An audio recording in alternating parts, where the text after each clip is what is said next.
Hello students, এই ভিডিওটা কিন্তু মাধ্যমিক 2025-এর জন্য নয়, মাধ্যমিক 2026-এর জন্য। অর্থাৎ যারা ক্লাস 9 থেকে ক্লাস 10-এ উঠলে তাদের জন্য এই ভিডিওটা। অনেক রিকোয়েস্ট এসেছিল যে স্যার আপনি শুধু মাধ্যমিক 2025-এর জন্যই ভিডিও বানাচ্ছেন, 2026-এর জন্য কেন বানাচ্ছেন না। তো আমি তখন কিন্তু বলেছিলাম ইনস্টাগ্রাম কমেন্টে যে আর কিছুদিন ওয়েট করো, আমি খুব শীঘ্রই গ্যাসের আচরণ চ্যাপ্টার শুরু করব। তো দেখো, আমি কিন্তু কথা রেখেছি, আজকে আমি গ্যাসের আচরণ চ্যাপ্টার নিয়ে চলে এসেছি। তো আমরা আস্তে আস্তে এই চ্যাপ্টারটা কমপ্লিট করব 3-4টে ক্লাসের মধ্যে দিয়ে, তারপরে কোশ্চেন অ্যান্সারও এখানে দেব ফার্স্ট ইউনিট টেস্টের জন্য। ওকে, তো চলো শুরু করা যাক। তো দেখো, আমি ভিডিওর প্রথমেই কয়েকটা কথা বলে রাখি। তোমরা কোথাও না কোথাও তো অফলাইন টিউশন পড়ছো, তো সেখানে আই থিঙ্ক তোমরা নোট লিখছো, হ্যাঁ, বুঝেওছো। তো যদি কোনো প্রবলেম থাকে তো অবশ্যই কিন্তু এই ভিডিও থেকে সেগুলোকে ক্লিয়ার করে নেবে, ঠিক আছে? আর এই ভিডিওটা দেখার পরেও যদি কোনো সমস্যা থাকে তো তোমরা কমেন্ট সেকশনে জানাবে। আমি অফলাইন ব্যাচে নোট লিখিয়ে পড়াই, আর অনলাইনে যে ক্লাসগুলো নিচ্ছি এগুলো কিন্তু আমি পুরো টেক্সট থেকে পড়াবো। ওকে, তো চলো শুরু করা যাক। আমি প্রথমেই বলে দিই যে এইটা আমি কোথায় থেকে নিয়েছি, কোন বই থেকে এগুলো নিয়েছি। এগুলো সবই নিয়েছি কিন্তু অভিনব পাবলিকেশনের বই থেকে। ওকে, শুরু করা যাক। চলো, প্রথম দেখো, ইন্দ্রিয় গ্রাহ্য স্তরে গ্যাসের আচরণ। প্রথমে আমি একবার পড়ে নিই, তারপরে বুঝিয়ে দেবো। আমরা এখানে কি পড়তে চলেছি? গ্যাসের আচরণ পড়তে চলেছি। গ্যাসের চাপ, গ্যাসের আয়তন, গ্যাসের ভর, তাদের মধ্যে পারস্পরিক সম্পর্ক, এই জিনিসগুলো কিন্তু আমরা আজকে এখানে পড়ব। গ্যাসের তাপমাত্রা। ওকে,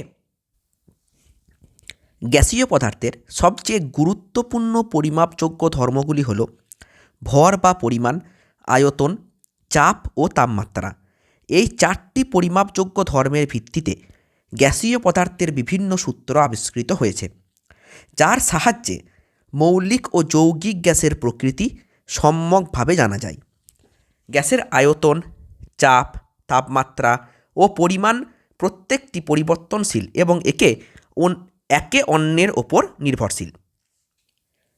গ্যাস সূত্রগুলি আলোচনার আগে গ্যাসীয় পদার্থের উপরোক্ত ধর্ম সম্বন্ধে সংক্ষিপ্ত ধারণা দেওয়া হলো। আচ্ছা, তাহলে এইটা পড়ে আমরা কি বুঝলাম? যে গ্যাসের পরিমাপযোগ্য ধর্ম ভর বা পরিমাপ, আয়তন, চাপ ও তাপমাত্রা, এই 4টে জিনিস কিন্তু অবশ্যই আমাদেরকে জানতে হবে গ্যাসের প্রকৃতি জানার জন্য। একটা গ্যাস কি কন্ডিশনে আছে সেটা জানার জন্য এই 4টে জিনিস আমাদেরকে জানতে হবে। ওকে, তো দেখো, ধরে নাও একটা গ্যাস সিলিন্ডারে গ্যাস ভরা আছে, ঠিক? এখানে একটা পিস্টন দেওয়া আছে, ঠিক আছে? আর এখানে কোনো একটা গ্যাস ভরা আছে, ঠিক আছে? এগুলো গ্যাস অণু। তো এই গ্যাস অণুগুলো সর্বদা যে কোনো দিকে কিন্তু দৌড়ে বেড়ায়, এরকম এরকম এরকম এরকম, এভাবে এইভাবে এইভাবে এইভাবে, ঠিক আছে? তো এই যে মোশনটাকে বলা হয় জিগজ্যাগ মোশন, বুঝলে? তো এইরকমভাবে এলোমেলোভাবে চারিদিকে ছুটে বেড়ায় এই গ্যাস অণুগুলি। এবার যখন এই পাত্রের ভিতরে গ্যাস অণুগুলি চারিদিকে দৌড়ে বেড়ায়, তখন এরা কিন্তু পাত্রের দেওয়ালে গিয়েও তো ধাক্কা মারে, তাই না? এখান থেকে এখান, এখান, এখান, এই বারবার তো পাত্রের দেওয়ালে ধাক্কা মারছে, ঠিক কি না বলো? তাহলে এই যে ধাক্কা দেওয়ার ফলে পাত্রের দেওয়ালে বল প্রয়োগ হচ্ছে, আর বল প্রয়োগ হলেই সেখানে চাপের সৃষ্টি হচ্ছে, কারণ আমরা তো জানি যে চাপ সমান বল বাই ক্ষেত্রফল। এই যে চাপের সৃষ্টি হচ্ছে দেওয়ালে, এইটাকেই আমরা বলি গ্যাসের চাপ। এইটাকেই আমরা কি বলি? গ্যাসের চাপ। তাহলে গ্যাসের চাপ জিনিসটা কি, আশা করি সবার কাছে ক্লিয়ার। ওকে, এবার দেখো, এই পাত্রে গ্যাসটা ভরা আছে, তো এই পাত্রের যে আয়তন সেটা কি হবে? গ্যাসের আয়তন। যদি একদম এই পাত্রে ফুল গ্যাস ভরে দিই তাহলে এটা হয়ে যাবে গ্যাসের আয়তন। আর এর যে উষ্ণতা সেটা হবে গ্যাসের উষ্ণতা, মানে গ্যাসের ভিতরের যে উষ্ণতা, ঠিক আছে? তো যাকগে, সেই সব বিষয়গুলোতে আমরা আস্তে আস্তে আসবো। তো চলো এর পরের পাতায় যাই, কি বলছে গ্যাসের চাপ ও আয়তন। আচ্ছা হ্যাঁ, আর একটা কথা বলে রাখি, এখানে একটু স্পেলিং মিস্টেক আছে, তার জন্য আমি সরি চেয়ে নিচ্ছি। এটা আচরণ হয়ে গেছে, এটা আচরণ হতো, আর চেঞ্জ করিনি, ঠিক আছে? তো একটু কনসিডার করে নিও, হ্যাঁ? এটা যখন টাইপ করার সময় এটা অটো টাইপে ভুল হয়ে গেছে। ওকে, তো চলো, গ্যাসের চাপ ও আয়তন।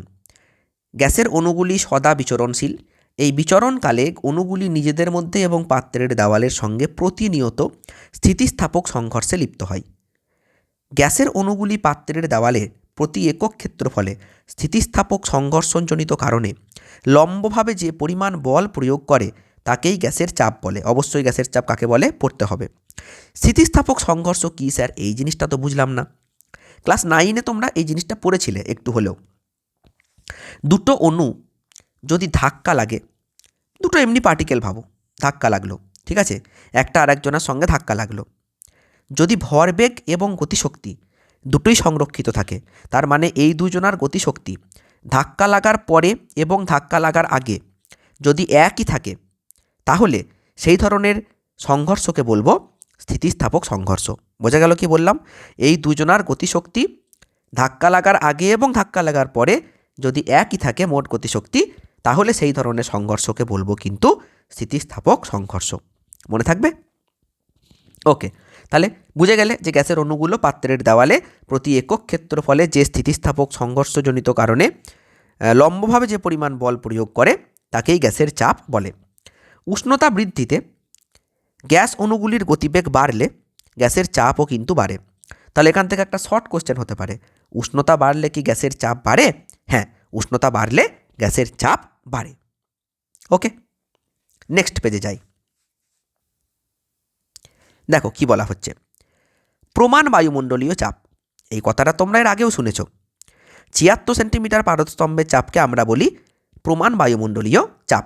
আচ্ছা, একটা কথা ভাবো তো, ৭৬ সেন্টিমিটার পারদস্তম্ভের চাপ, তার মানে ৭৬ সেন্টিমিটার পারদস্তম্ভ, হ্যাঁ ৭৬ সেন্টিমিটার পারদস্তম্ভ যে চাপ প্রয়োগ করবে, ঠিক আছে, এটা একটা পাত্রে পারদ আছে, হ্যাঁ ৭৬ সেন্টিমিটার পারদস্তম্ভ এখানে যে চাপ প্রয়োগ করছে সেইটাই কি প্রমাণ বায়ুমণ্ডলীয় চাপ।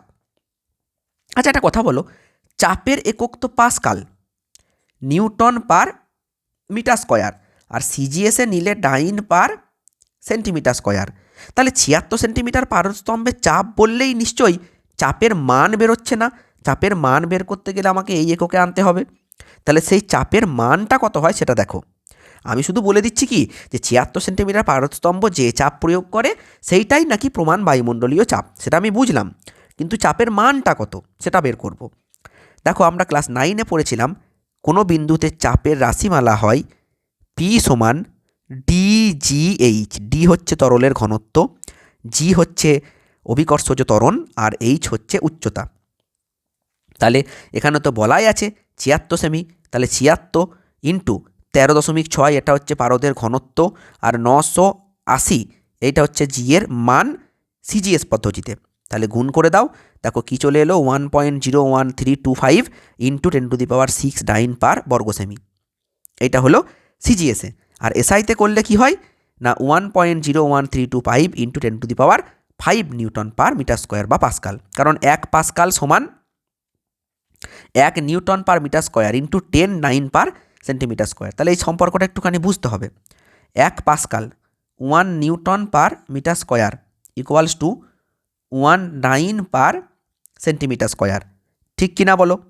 তাহলে আমি যদি বলি যে 1⁹ per semi square equal to কত পাস্কাল, সরি এইখানটা 10 না, ভুল লিখেছি, ওকে 10, তাই তো? তাহলে 1⁹ per semi square equal to 1/10 newton per metre square. তাহলে এইটাকে তুমি যখন এই নিউটন পার মিটার স্কোয়ারকে তুমি যখন এই যে 9 পার সেমি স্কোয়ারকে তুমি যখন নিউটন পার মিটার স্কোয়ারে নিয়ে আসছো, তখন তোমাকে কি করতে হবে, এই যে 1/10 দিয়ে গুণ করতে হবে। তাহলে 1/10 দিয়ে গুণ করলে 10⁶ কী হয়ে যাবে, 10⁵ হয়ে যাবে। এই জন্যই কিন্তু এখানে 10⁵ নিউটন পার মিটার স্কোয়ার হয়ে গেল। ওকে ওকে, দেখো এই জায়গাটা পড়ে রাখবে। চাপের বৃহৎ একক হলো বার, 1 বার ইকুয়াল টু 10⁵ পাস্কাল। চাপের ক্ষুদ্র একক হলো টর, 1 টর ইকুয়াল টু 1 মিলিমিটার পারদস্তম্ভের চাপ। গ্যাসের আয়তন মাপা হয় লিটারে, মিটার কিউবে, ঠিক আছে? দেখো সম্পর্কটা দেখে রাখো, এই সম্পর্কটা important. 1 metre cube equal to 1000 decimetre cube equal to 1000 litre, ঠিক আছে? এটা কিন্তু মনে রাখতে হবে। ঠিক দেখো বলে দিচ্ছি এখানে আমি আরেকবার, যে 1 metre cube equal to 1000 litre, আর 1 litre equal to 1000 semi cube. এগুলো আয়তনের একক। Okay, next. এইবার আমরা কিন্তু মেন চ্যাপ্টারে ঢুকে গেছি। বয়েলের সূত্র। বয়েল একটা সায়েন্টিস্টের নাম, তিনি একটা সূত্র দিয়েছিলেন, সেই সূত্রের নামই কিন্তু বয়েলের সূত্র। দেখো 1662 সালে সূত্রটা দিয়েছিলেন, ঠিক আছে? তো চলো সূত্রটা দেখে নিই যে কী সূত্র দিয়েছিলেন তিনি। দেখো, স্থির উষ্ণতায় কোনো নির্দিষ্ট ভরের গ্যাসের আয়তন ওই গ্যাসের চাপের সঙ্গে ব্যস্তানুপাতে পরিবর্তিত হয়। তার মানে কি, যদি উষ্ণতা স্থির থাকে তাহলে কোনো গ্যাসের চাপ আয়তনের সঙ্গে ব্যস্তানুপাতিক হবে, বা আমরা এটাও লিখতে পারি ভি ভ্যারিজাজ 1/p, আয়তন চাপের সঙ্গে ব্যস্তানুপাতিক হবে। তার মানে মনে করো একটা গ্যাস সিলিন্ডারে গ্যাস আছে, তুমি উষ্ণতাকে পরিবর্তন করছো না, তাহলে চাপ বাড়লে আয়তন কমবে আর চাপ কমলে আয়তন বাড়বে। কিন্তু অবশ্যই এই কথাটা মনে রাখতে হবে, স্থির উষ্ণতায় কোনো নির্দিষ্ট ভরের, তার মানে কে স্থির, গ্যাসের উষ্ণতা স্থির এবং গ্যাসের ভর স্থির, এই দুটো কিন্তু অবশ্যই স্থির থাকতে হবে। এর গাণিতিক রূপ পরীক্ষায় খুব আসে। ধরা যাক স্থির উষ্ণতায় নির্দিষ্ট ভরের কোনো গ্যাসের চাপ পি এবং আয়তন ভি, তাহলে বয়েলের সূত্র অনুসারে ভি ভ্যারিজাস 1/p, যখন গ্যাসের ভর এবং উষ্ণতা স্থির। এবার তোমরা সবাই জানো যে সমানুপাতিক চিহ্ন থেকে ইকুয়াল আনতে গেলে একটা ধ্রুবক নিতে হয়, তাই দেখো আমরা একটা ধ্রুবক নিয়েছি ভি সমান k/p, তাই না? তো এখানে এই যে আমি একবার এখানে লিখে দিচ্ছি যে ভি ভ্যারিজাস 1/p, এখানে লিখে দিতে হবে যে টি এবং এম স্থির, অবশ্যই লিখতে হবে, কিন্তু এইটা না লিখলে কিন্তু ভুল, ঠিক আছে? তাহলে ভি ইকুয়াল টু k/p, কেটা কি, সমানুপাতিক ধ্রুবক, ঠিক আছে? এর মান গ্যাসের ভর এবং উষ্ণতার উপর নির্ভর করে। এই যে এর মান গ্যাসের ভর এবং উষ্ণতার উপর নির্ভর করে। তুমি যদি এটাকে ক্রস মাল্টিপ্লিকেশন করে দাও, এটা ভি না, ভি, তাহলে পিভি ইকুয়াল টু কে। ঠিক এখান থেকে আমরা পেতে পারি কি, P1V1 সমান P2V2। স্যার এইটা কেন লিখলেন? এই যে তুমি পিভি সমান কে লিখেছো, তার মানে কি, চাপ এবং আয়তনের গুণফল ধ্রুবক। এবার মনে করো আমি একটা গ্যাস নিলাম, সেই গ্যাসের চাপ যখন P1 হলো তখন দেখা গেল আয়তন হলো V1, আর চাপ যখন P2 হলো তখন দেখা গেল আয়তন হলো V2। তাহলে এই দুজনের গুণফল তো ধ্রুবক হবে না, তাহলে এটা সমান এইটা। ওকে, কারণ ধ্রুবক হবে তো এখানেই বলা আছে। তাহলে গাণিতিক রূপও কিন্তু তুমি জেনে ফেললে। নেক্সট, এই যে দেখো এখানে দেওয়া আছে, দেখো ভালো করে দেওয়া আছে। এখন এই যে বয়েলের সূত্রানুসারে স্থির উষ্ণতায় নির্দিষ্ট ভরের কোনো গ্যাসের ক্ষেত্রে চাপ ও আয়তনের গুণফল সর্বদা ধ্রুবক হয়। এখন স্থির উষ্ণতায় নির্দিষ্ট ভরের গ্যাসের P1 চাপে আয়তন V1 এবং P2 চাপে আয়তন V2 এবং P3 চাপে আয়তন V3 হলে বয়েলের সূত্রানুসারে P1V1 সমান K, P2V2 সমান অলসো K, P3V3 সমান K। তাহলে তিনটেই যদি কে হয় তাহলে P1V1 সমান P2V2 সমান P3V3। যদি প্রশ্ন দেয় যে বয়েলের সূত্র ব্যাখ্যা করো, তাহলে তোমাকে কিন্তু এই উত্তরটা লিখে দিতে হবে। ওকে, এখান থেকে শর্ট কোশ্চেন দেয়, দেখো শর্ট কোশ্চেনগুলো এখানে দেওয়া আছে। বয়েলের সূত্রে ধ্রুবক দুটি কী কী? উষ্ণতা এবং গ্যাসের ভর। পিভি এর মাত্রীয় সংকেত কী? পি এর মাত্রীয় সংকেত ml ইনভার্স T⁻², আর ভি এর মাত্রীয় সংকেত L3। গুণ করে দিলে কি হয়ে যাচ্ছে, দেখো ml² T⁻², এটা হচ্ছে কার্য বা শক্তির মাত্রা। পিভি রাশিটির এসআই একক কি? পিভি। তাহলে পিভি তো তুমি এখনই বললে যে পিভির মাত্রা কার সঙ্গে সমান হচ্ছে, পিভির যদি মাত্রা নেওয়া হয় তাহলে হয়ে যাচ্ছে ml² T⁻²। এটা কার্যের মাত্রার সঙ্গে সমান। তাহলে কার্যের একক কি? জুল। আর সিজিএস একক কি? আর্গ। তাহলে এই পিভি এর মাত্রা এককও কিন্তু হবে জুল এবং আর্গ। ওকে, জুল এবং আর্গ। ওকে, নেক্সট। এবার আমরা পড়ব বয়েলের সূত্রের লেখচিত্র। দেখো, পি বনাম ভি লেখচিত্র। এই যে আমরা বললাম যে পিভি সমান ধ্রুবক, তাহলে পি সমান ধ্রুবক বাই ভি, ঠিক কিনা বলো? আমরা যদি এক একটা আয়তনের জন্য বা এক একটা চাপের জন্য যদি আমরা আয়তন নিই, তার মানে এটাও তো লেখা যেতে পারে, বলো ভি ইকুয়াল টু K/P, এটাও হতে পারে। পি চেঞ্জ করলে ভি চেঞ্জ হবে, এটা তো আমরা জানি। তো আমরা যদি এই পি চেঞ্জ করতে থাকি আর তার করসপন্ডিং যে ভিগুলো পাবো সেইগুলো যদি আমরা এখানে পুট করতে থাকি, তাহলে এইখানে একটা বিন্দু পাবো। দেখো যখন এখানে দেখতে পাচ্ছ, যখন আয়তনের মান 1, যখন আয়তনের মান 1, তখন চাপের মান কত হচ্ছে 4। যখন চাপ 2, তখন আয়তন কত হচ্ছে, এই দেখো 2। আবার দেখো যখন চাপ 1, এই যে চাপ যখন 1, এই যে এতটা চাপ, তখন আয়তন কত 4। তুমি সব জায়গায় একটা জিনিস লক্ষ্য করো, 1 গুণিত 1 সমান 1, এখানটা দেখো, এই পয়েন্টগুলোকে আমি একটু লিখি তাহলে তুমি বুঝতে পারবে। এই পয়েন্টটাকে আমি যদি লিখি তাহলে হয়ে যাবে 1,4। এইটাকে যদি লিখি কী হবে 2,2। এটা যদি লিখি কী হবে 4,1। দেখো 1 গণিত 4 সমান 4, 2 গণিত 2 সমান 4, 4 গণিত 1 সমান 4। তাহলে পি গণিত ভি সব জায়গায় কি থাকছে, 4 থাকছে। তাহলে পিভি ইকুয়াল টু ধ্রুবক। তাহলে এর গ্রাফের প্রকৃতিটা দেখছো কেমন হয়, এইটা হচ্ছে এর গ্রাফের প্রকৃতি। তাহলে এর প্রকৃতিটা কেমন, সমপরাবৃত্ত। ওকে, এইটা খুব আসে শর্ট কোশ্চেনে, বুঝলে, যে পি বনাম ভি লেখচিত্রের প্রকৃতি কেমন না সমপরাবৃত্ত। উষ্ণতা স্থির থাকায় পিভি লেখচিত্রকে সমষ্ণ রেখা বলে। ওকে, ক্লিয়ার। তারপরে নেক্সট পেজে যাই। এবার পড়তে হবে পিভি বনাম পি লেখচিত্র। এই যে পিভি বনাম পি, যেহেতু স্থির উষ্ণতায় নির্দিষ্ট ভরের গ্যাসের ক্ষেত্রে পি এর যে কোনো মানের জন্য পিভি এর মান ধ্রুবক, তাই লেখচিত্রটি পি অক্ষের সমান্তরাল সরলরেখা হবে। ঠিকই তো, আমরা কি বলছি যে পিভি সমান ধ্রুবক। পি এর মান যাই হোক না কেন, পিভির মান তো ধ্রুবকই থাকবে না, সে পি চেঞ্জ করো কি না করো, পিভির মান সবসময় ধ্রুবক। তাহলে আমি এই দিকে এবার প্লট করেছি পিভি, গ্রাফটাতে দেখো এইদিকে পিভি আর এইদিকে পি। তাহলে গ্রাফটা কেমন হবে দেখতে, একদম সোজা। পি এর মান যতই চেঞ্জ করো না কেন, পিভি এর মান কিন্তু পরিবর্তন হচ্ছে না। দুটো উষ্ণতার জন্য যদি তুমি নাও, একটা T1 ডিগ্রি সেন্টিগ্রেড, একটা T2 ডিগ্রি সেন্টিগ্রেড, ঠিক আছে, একবার T1 ডিগ্রি সেন্টিগ্রেড উষ্ণতাটা স্থির রেখে তুমি প্র্যাকটিক্যালটা করলে, আবার তুমি T2 ডিগ্রি উষ্ণতাটাকে স্থির রেখে তুমি আবার প্র্যাকটিক্যালটা করলে, তাহলে দুটো গ্রাফই তুমি কী পাচ্ছ, দুটো গ্রাফই তুমি সোজাই পাচ্ছ। একটাতে পিভির মানটা বেশি, একটাতে পিভির মানটা কম। তাহলে টেম্পারেচার যদি তুমি বাড়িয়ে দাও তাহলে পিভির মানও বাড়বে। এই যে T2 গ্রেটার দেন T1। ওকে, হায়ার টেম্পারেচারের গ্রাফটা উপরে আছে আর লোয়ার টেম্পারেচারের গ্রাফটা নিচে আছে। ওকে, আর একটা গ্রাফ আছে পি বনাম 1/v। যদি পি বনাম 1/v লেখচিত্র বলে তাহলে হবে কিন্তু মূল বিন্দুগামী সরলরেখা। এই যে এরকম পি বনাম 1/v, আমি এই দিকে প্লট করেছি পি আর এই দিকে প্লট করেছি 1/v, তাহলে এরকম লেখচিত্র। কেন বলো দেখি, দেখো আমরা সবাই জানি যে y ইকুয়াল টু mx, এইটা কিন্তু মূল বিন্দুগামী সরলরেখা সমীকরণ। তুমি এখানেও তো সেই রকমই পাচ্ছ, তাই না? কেন বলো তো, কারণ দেখো পি ভি ইকুয়াল টু কে, তাহলে পি ইকুয়াল টু কত, কে বাই ভি, তার মানে আমি লিখতে পারি কে ইন্টু 1/v।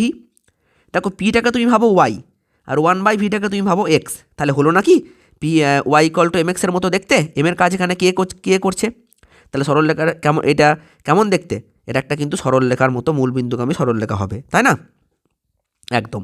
তাহলে তিনটে গ্রাফ কিন্তু ভালো করে করে রাখতে হবে। এই যে ভি বনাম 1/p লেখচিত্রটি মূল বিন্দুগামী সরলরেখা হবে একদম। নেক্সট পেজ, ঘনত্ব ও চাপের মধ্যে সম্পর্ক। বয়েলের সূত্রানুসারে ভি ভ্যারিজ অ্যাজ 1/p। হ্যাঁ স্যার, ঠিক আছে, নো প্রবলেম, এটা আমরা পড়ে ফেলেছি, খুব ভালো কথা। যখন ভর এবং উষ্ণতা স্থির। আবার দেখো ভি সমান মানে আয়তন সমান ভর বাই ঘনত্ব, এটাও আমরা পড়েছি, সেই ক্লাস 8 থেকে পড়ছি, ঠিক। তাহলে যদি ভি এর জায়গায় m/d বসাই, তাহলে m/d varies as 1/p। Sir m তো ধ্রুবক, তাহলে 1/d ভ্যারিজেস 1/p, ঠিক কি না? তাহলে এখান থেকে কি বলতে পারি যে d সমানুপাতিক p, ব্যাস হয়ে গেল। এই যে d সমানুপাতিক p, তাহলে চাপ বাড়লে ঘনত্ব বাড়বে আর চাপ কমলে ঘনত্ব কমবে। এই দেখো স্থির উষ্ণতায় নির্দিষ্ট ভরের কোনো গ্যাসের ঘনত্ব গ্যাসটির চাপের সঙ্গে সমানুপাতিক, ঠিক।